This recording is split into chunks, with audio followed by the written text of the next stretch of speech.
بسم اللہ الرحمن الرحیم۔ السلام علیکم ورحمۃ اللہ وبرکاتہ۔ میں ہوں سائمہ مستقیم اور آپ دیکھ رہے ہیں ہسٹوریکل ورلڈ۔ دوستو، آج میں جن شخصیت کے بارے میں بتانے جا رہی ہوں، نبی پاک صلی اللہ علیہ وآلہ وسلم نے انہیں سیف اللہ یعنی اللہ کی تلوار کا لقب عطا فرمایا۔ جی ہاں، حضرت خالد بن ولید رضی اللہ تعالیٰ عنہ۔ آج میں حضرت خالد بن ولید رضی اللہ تعالیٰ عنہ کے اسلام کا قصہ خود انہی کی زبانی سنانے جا رہی ہوں۔ حضرت خالد بن ولید رضی اللہ تعالیٰ عنہ فرماتے ہیں کہ جب اللہ تعالیٰ نے میرے ساتھ بھلائی کا ارادہ فرمایا تو اللہ تعالیٰ نے میرے دل میں اسلام لانے کا جذبہ پیدا فرما دیا اور ہدایت کا راستہ میرے سامنے کھل گیا، اور میں نے اپنے دل میں کہا کہ محمد صلی اللہ علیہ وآلہ وسلم کے خلاف تمام لڑائیوں میں شریک ہوا ہوں، لیکن ہر لڑائی سے واپسی پر مجھے یہ خیال آتا تھا کہ میں یہ ساری بھاگ دوڑ بے فائدہ کر رہا ہوں، اور یقیناً محمد علیہ السلام غالب ہو کر رہیں گے۔ جب حضور صلی اللہ علیہ وآلہ وسلم حدیبیہ کے لیے روانہ ہوئے تو میں مشرکوں کے سواروں کا ایک دستہ لے کر نکلا، اور اس فان میں میرا حضور صلی اللہ علیہ وآلہ وسلم اور صحابہ سے سامنا ہو گیا، اور میں آپ کے مقابلے میں کھڑا ہو گیا۔ میں نے آپ سے کچھ چھیڑ چھاڑ کرنی چاہی۔ آپ صلی اللہ علیہ وآلہ وسلم ہمارے سامنے اپنے صحابہ کو ظہر کی نماز پڑھانے لگے۔ ہم نے سوچا کہ ہم نماز کے دوران ہی آپ پر حملہ کر دیں گے، لیکن ہم کسی فیصلے تک نہ پہنچ سکے، اس لیے ہم نے حملہ نہ کیا، اور اسی میں خیر تھی۔ آپ کو ہمارے اس ارادے کا پتہ چل گیا، یعنی اللہ تعالیٰ نے آپ کو بتا دیا، چنانچہ آپ نے اپنے صحابہ کو عصر کی نماز صلاۃ الخوف کے طریقے پر پڑھائی۔ اس بات کا ہمارے دلوں پر بہت اثر پڑا، اور میں نے اپنے دل میں کہا کہ اس آدمی کی حفاظت کا مستقل غیبی انتظام ہے۔ آپ ہم سے ایک طرف ہو گئے اور ہمارے گھوڑوں کا راستہ چھوڑ کر دائیں طرف چل پڑے۔ جب آپ نے حدیبیہ میں قریش سے صلح کر لی اور قریش نے آپ کو زبانی جمع خرچ سے واپس کر کے اپنی جان بچائی، تو میں نے اپنے دل میں کہا اب کون سی چیز باقی رہ گئی ہے؟ اب میں کہاں جاؤں؟ نجاشی کے پاس؟ نجاشی نے تو محمد علیہ السلام کا اتباع کر لیا ہے، اور ان کے صحابہ اس کے پاس امن سے رہ رہے ہیں۔ کیا میں ہرقل کے پاس چلا جاؤں جو مجھے اپنا دین چھوڑ کر نصرانیت یا یہودیت کو اختیار کرنا پڑے گا اور عجم میں رہنا پڑے گا، یا اپنے وطن میں باقی لوگوں کے ساتھ رہتا رہوں؟ میں اسی سوچ و بچار میں تھا کہ اچانک حضور صلی اللہ علیہ وآلہ وسلم عمرہ کی قضا کرنے کے لیے مکہ تشریف لے آئے۔ میں مکہ سے غائب ہو گیا اور آپ کی آمد پر میں حاضر نہیں ہوا، اور میرے بھائی ولید بن ولید بھی حضور صلی اللہ علیہ وآلہ وسلم کے ساتھ اس عمرے میں مکہ آئے۔ انہوں نے مجھے بہت تلاش کیا لیکن کہیں نہ پایا، تو انہوں نے مجھے ایک خط لکھا جس کا مضمون یہ تھا: بسم اللہ الرحمن الرحیم، اما بعد، ابھی تک اسلام لانے کی تمہاری رائے نہیں بنی۔ اس سے زیادہ عجیب بات میں نے کوئی نہیں دیکھی، حالانکہ تم بہت عقل مند ہو۔ اسلام جیسے مذہب سے ناواقف کوئی نہیں رہ سکتا۔ حضور صلی اللہ علیہ وآلہ وسلم نے مجھ سے تمہارے بارے میں پوچھا تھا کہ خالد کہاں ہیں؟ میں نے کہا اللہ تعالیٰ ان کو ضرور لے آئیں گے۔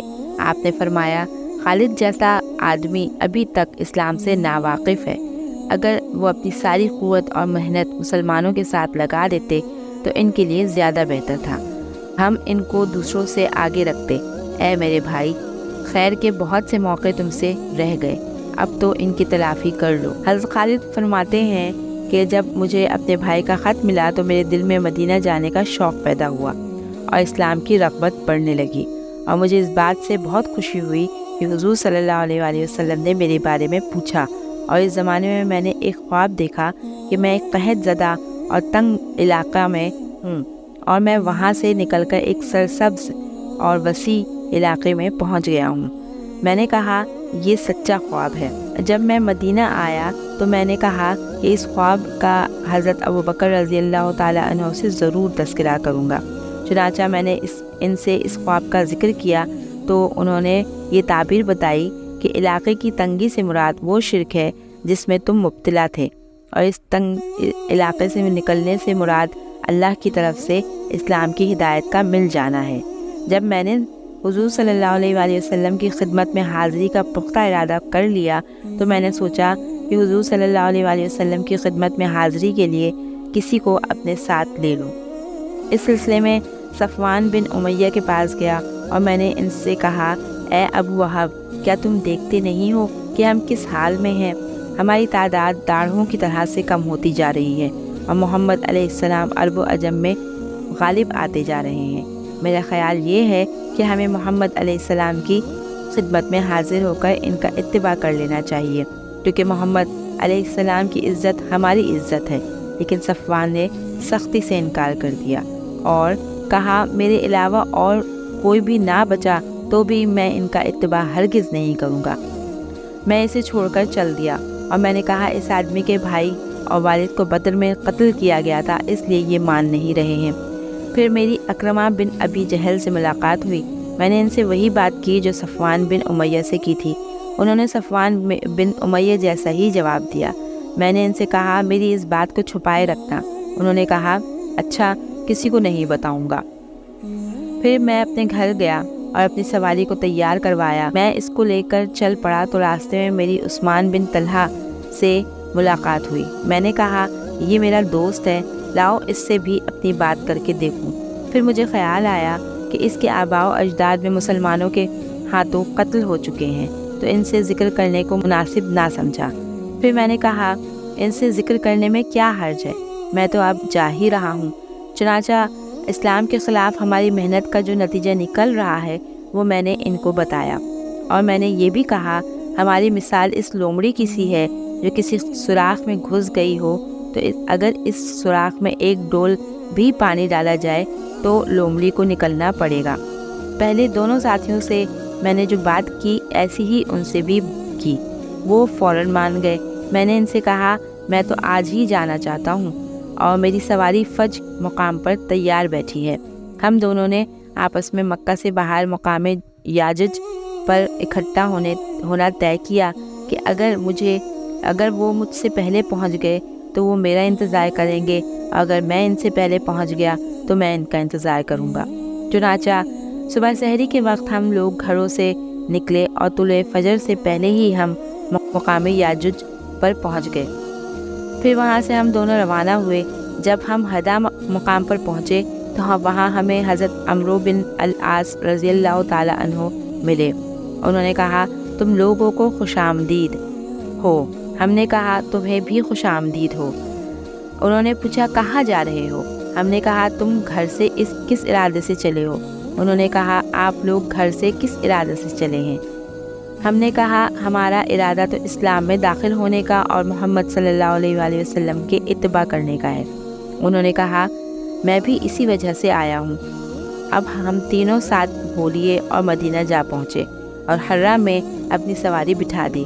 حضور صلی اللہ علیہ وآلہ وسلم کو ہمارے آنے کی خبر ملی، جس سے آپ بہت خوش ہوئے۔ میں نے اپنے صاف ستھرے کپڑے پہنے اور حضور صلی اللہ علیہ وآلہ وسلم کی جانب چل پڑا۔ راستے میں میرے بھائی مجھے ملے۔ انہوں نے کہا، جلدی کرو، حضور صلی اللہ علیہ وآلہ وسلم کو تمہاری خبر مل چکی ہے اور وہ تمہارے آنے سے خوش ہیں اور تم لوگوں کا انتظار کر رہے ہیں۔ ہم تیز چلنے لگے۔ جب میں نے آپ کو دور سے دیکھا تو آپ صلی اللہ علیہ وآلہ وسلم مجھے دیکھ کر مسکراتے رہے، یہاں تک کہ میں نے آپ صلی اللہ علیہ وآلہ وسلم کے قریب آ کر یا نبی اللہ کہہ کر سلام کیا۔ آپ نے کھلے ہوئے چہرے کے ساتھ سلام کا جواب دیا۔ میں نے کلمہ شہادت پڑھا، انی اشہد ان لا الہ الا اللہ وانک رسول اللہ۔ آپ نے فرمایا، آگے آ جاؤ، تمام تعریفیں اللہ کے لیے ہیں جس نے تم کو ہدایت دی۔ تمہاری عقل و سمجھ کو دیکھ کر مجھے یہی امید تھی کہ تمہیں خیر ہی کی توفیق ملے گی۔ میں نے عرض کیا، یا رسول اللہ صلی اللہ علیہ وآلہ وسلم، میں جن لڑائیوں میں آپ صلی اللہ علیہ وآلہ وسلم کے مقابلے میں حق کے خلاف کھڑا ہوا ہوں، مجھے ان کا بہت خیال آ رہا ہے۔ آپ صلی اللہ علیہ وآلہ وسلم میرے لیے اللہ تعالیٰ سے دعا کریں کہ اللہ تعالیٰ ان سب کو معاف کر دے۔ آپ صلی اللہ علیہ وآلہ وسلم نے فرمایا، اسلام اپنے سے پہلے کے تمام گناہ مٹا دیتا ہے۔ میں نے کہا، آپ صلی اللہ علیہ وآلہ وسلم اس کے باوجود میرے لیے دعا فرما دیں۔ آپ صلی اللہ علیہ وآلہ وسلم نے فرمایا، اے اللہ کے راستے سے رکنے کے لیے خالد بن ولید نے جتنی بھی کوشش اور محنت کی ہے اسے معاف فرما دے۔ پھر حضرت عثمان اور حضرت عمرو رضی اللہ تعالیٰ عنہما آگے بڑھ کر حضور صلی اللہ علیہ وآلہ وسلم سے بیعت ہوئے۔ ہم لوگ سفر 8 ہجری کو مدینہ آئے۔